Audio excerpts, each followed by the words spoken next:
Module number 4, the history of business.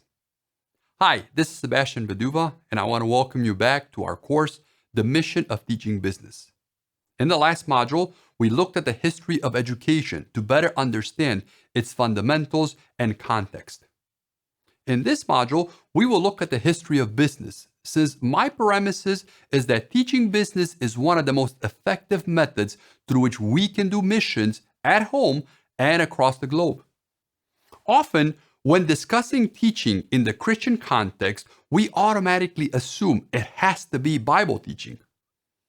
Now, I believe that humanity's greatest need is salvation, which comes through the hearing of the Word of God. Having said that, we also have to realize that most of our 8 billion cohabitants may have some negative preconceptions about Bible teaching. Why don't we use Jesus' model to first address the physical and the conscious needs around us so we can eventually talk about the spiritual ones? This is why I recommend teaching business. The famed political economist Samuel Huntington from Harvard observed that the triumphant religion of the 20th century was not Christianity nor Islam, but rather economic development. This is what the world around us thinks that they need, economic development. We can easily blend the biblical message within business teaching because it naturally lends itself to it. A couple of warnings at the beginning of this lesson. 1, if we are going to be teaching business, we must be genuine business people, teaching genuine business practices, not just pretense. 2, we have to be aware of our own Western biases. Business throughout the world is fundamentally different than business in the West. To be sure, the Anglo-Saxon system is successful and many nations are imitating it, but expect cultural and historical differences. I structured this lesson in 3 sessions. First, we will look at the universal context of business, which is negative given our fallen human nature and the curse that the earth is under. Second, we will look at what is business as usual for most people. Third, we shall look at healthy business models built on Judeo-Christian principles. This is what I believe we should teach the world around us.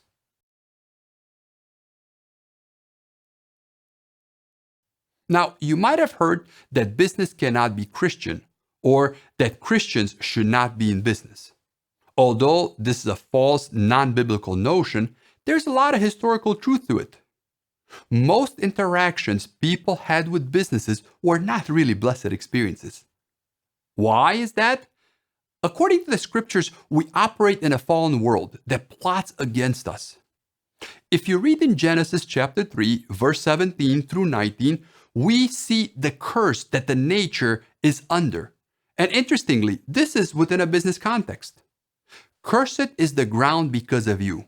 Through painful toils, you will eat food from it all the days of your life. It will produce thorns and thistles for you, and you will eat the plants of the field.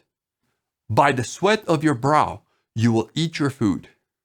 Nowhere do you see this curse more than in business. You work hard to plant and grow good things, but the cursed ground gives you weeds and thistles. This can be very discouraging. After a few failed seasons, you may be tempted to just give up. Now, we in the West often look at the fatalistic attitude in the poor parts of the world, and we are tempted to call it laziness. We ask ourselves, why don't these people just do something, anything? Clean their yards, cut the grass, fix the roof, anything. The answer is too many generations of thistles and thorns, which convince them that there's no point in trying. They've really given up. They planted good things, try to get educated, get a job, open a business, but in the end, it all turned to dust. The world seems to be against them, and there's really nothing they can do about that.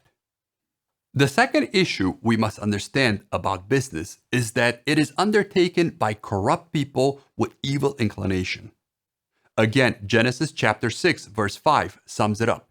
The Lord saw how great the wickedness of the human race had become on earth, and that every inclination of their thoughts of the human heart was only evil all the time.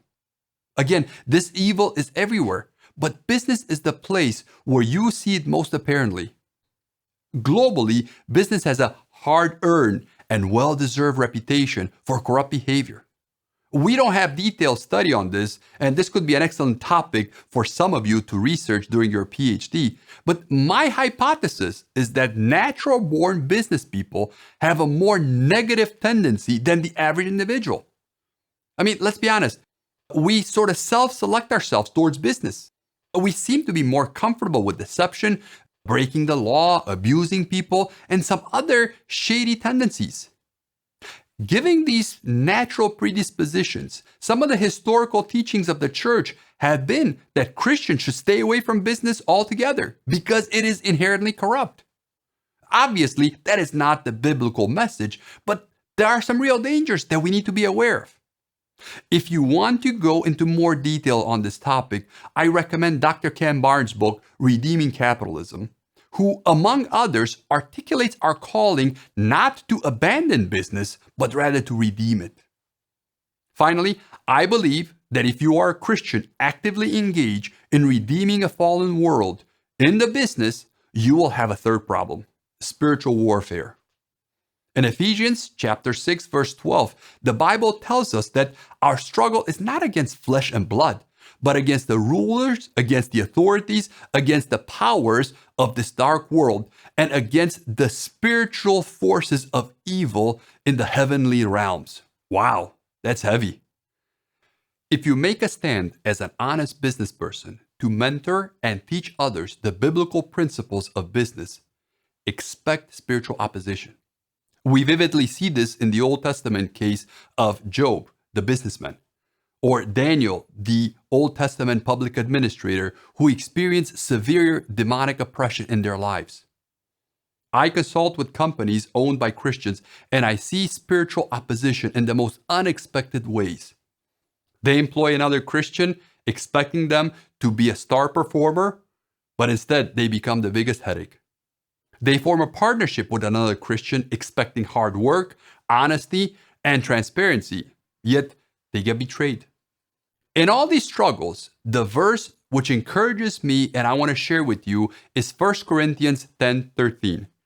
No temptation has overtaken you except what is common to mankind.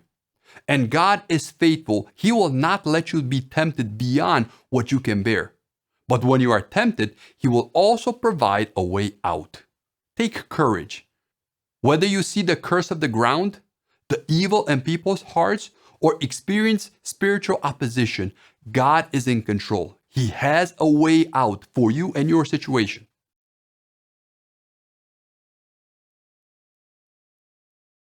Now, let's turn to history and see what constituted business as usual for most people throughout history, and I want to assure you in many instances still does to this day in many parts of the world.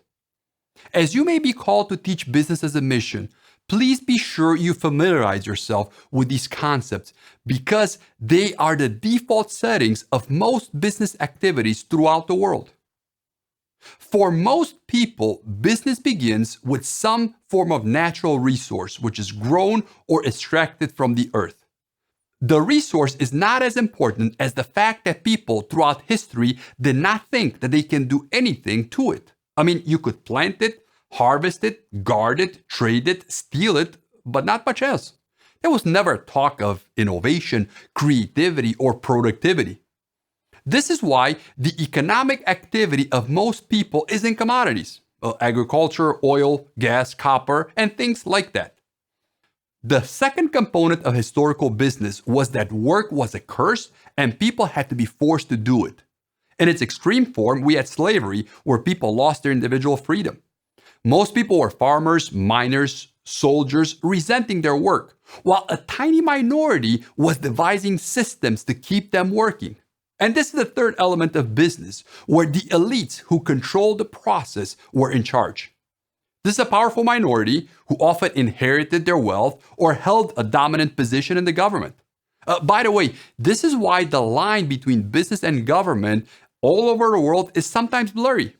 Historically and globally, the correct term to use is political economy. because politics determines economics, and economics oftentimes determines politics. The main tools used to maintain this unjust system was religion, which was kind of like the mental software, and the military, which was the force to make sure that people complied. Now, this is very important for Christians to understand. Most people throughout the world see secularization and bureaucratization as positive improvements. The best modern day example that I can give you for this mercantilistic system is Putin's Russia, which operates by this very model. But you can also see this in the Middle East, Africa, South America, and even parts of Asia. You have a commodities-based economy with many people forced to work with little rights or rewards, and then you have a small minority that employ religion and military force to ensure stability. The fourth element of business is an us versus them mentality. Now, this is most visible in trade, but it appears in many other aspects of business life. In essence, mercantilism means exporting to strangers as much as possible, as expensive as possible, while importing from strangers as little as possible or as cheaply, if possible, free. This is often done under the threat of military action. And the more effective the army, the more favorable were the terms of the business deal. Now, if you want to understand the system of mercantilism in more details, I recommend that you study the histories and activities of the East India Company. Now, they were not the only ones doing this, but they have a very detailed account of their dealings. Please be sure you understand this system and its history, because it is what most people globally know when you say you are in business. Free market capitalism built on Judeo-Christian values. This understanding of business started to change with the Protestant Reformation and the Age of Enlightenment. I call this free market capitalism built upon Judeo-Christian values. This is what I recommend we teach in our missions initiatives. The system is not perfect by any stretch of the imagination. Remember, we're still dealing with the cursed world, the evil in people's hearts, and spiritual warfare. However, I would like to outline some of the fundamentals of this biblical free market capitalism, realizing that there's a lot more I cannot possibly cover in this video. If you want to go into more details, I recommend the works of Adam Smith, Max Weber, Milton Friedman, Peter Drucker, and more recently, Neil Ferguson, among other authors. The first element of biblical free market capitalism is the change of the perception of work. Now, if in the past, work was viewed as a curse to be a void, we now understand that work is a blessing and it's even a calling. The Bible teaches us that work should be celebrated and rewarded. The second element is the perception towards failure and risk, which now we see as a learning experience. Again, this is from the Bible. In James chapter 1, verse 2, the Bible teaches, "Consider it pure joy, my brothers and sisters, whenever you face trials or failures of many kinds, because you know that testing of your faith produces perseverance." This was echoed by Thomas Edison, the famed inventor and founder of General Electric, who, when asked if he's not discouraged by the many failures to invent the light bulb, he simply answered, "No, I just discovered hundreds of ways that it doesn't work." This positive attitude towards failure leads to countless innovations and improvements. The third element of a free market capitalism is the dignity of all people and the ability to cooperate with them. True biblical teaching led to representative democracy based on the Old Testament model of checks and balances. True biblical teaching produces all kinds of collaboration instruments, such as the joint stock corporation, the civil society, which steeped in the church's life led to abolition of slavery, workers' and women's rights, and the international organizations promoting human rights all over the world. The fourth element of Bible-based free market capitalism is the importance of education and social mobility. Entrepreneurs, bankers, lawyers, scientists, traders, managers, even government officials have a role and contribute to society's prosperity. They were not to be hated. Instead, they were used as role models. A farmer's daughter could go on to become an investment banker. The son of a miner could become an entrepreneur and invent life-saving technologies. Undoubtedly, we still have the pressures of a fallen world, an evil heart, and spiritual opposition. The world around us still practices mercantilism to enrich themselves and subjugate their fellow people. However, as Christians, we have the opportunity to practice and, most importantly, teach a different type of business. This is Sebastian Veduva. Until next time.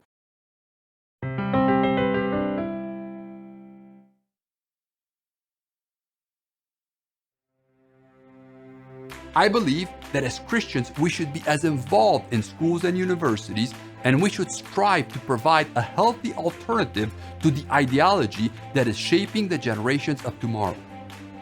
Schools and universities are where we can influence the people and decision-making positions and those who will frame social narrative in the future.